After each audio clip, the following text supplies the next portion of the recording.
আসসালামু আলাইকুম। আপনি কিভাবে বিকাশের পিন খুব সহজভাবে চেঞ্জ করবেন? আপনি অনেক সময় বিকাশের পিন ভুলে গেলে অথবা আপনার বিকাশের পিন কেউ জেনে গেলে অথবা আপনি যে কোনো কারণে বিকাশের পিন চেঞ্জ করতে গেলে আপনি সহজভাবে পিন চেঞ্জ করতে পারবেন। এর জন্য আপনি ফোনের ডায়াল প্যাডে চলে যাবেন।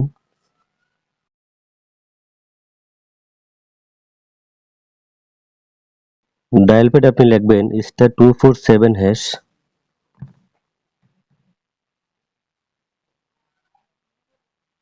লিখে আপনি ডায়াল করবেন।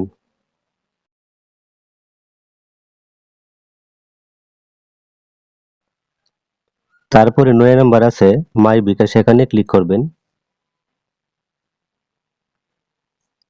9 লিখে আপনি সেন্ড এ ক্লিক করবেন।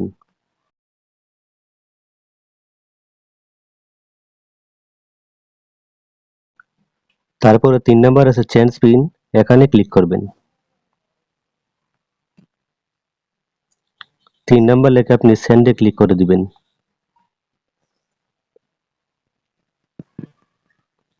তারপরে এখানে চাচ্ছে আপনি আগের পিনটা এখানে দিয়ে দিবেন, যে প্রথম যে পিনটা দিয়েছিলেন।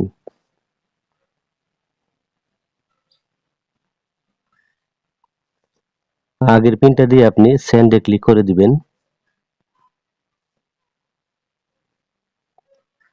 তারপরে এখানে আপনি নিউ পিন দিবেন। আপনি নতুন করে যে পিনটা দিতে চাচ্ছেন এখানে ৫ সংখ্যা পিন টাইপ করে দিবেন।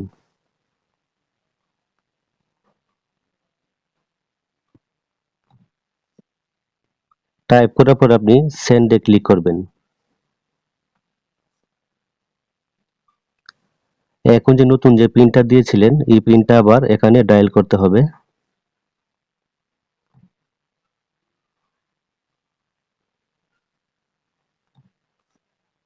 তারপরে আবার সেন্ড এ ক্লিক করে দিবেন। এখানে একটা অপশন দেখাচ্ছে your mobile menu pin has been change successful. তার মানে আমার পিনটা কিন্তু অলরেডি চেঞ্জ হয়ে গেছে। আপনারা এভাবে পিন চেঞ্জ করতে পারবেন বিকাশের। তো এই ছিল মূলত আজকের ভিডিও। যদি ভিডিওটি ভালো লাগে চ্যানেলটি সাবস্ক্রাইব করে দিবেন, ভিডিওতে লাইক দিবেন। সবাই অনেক ভালো থাকবেন।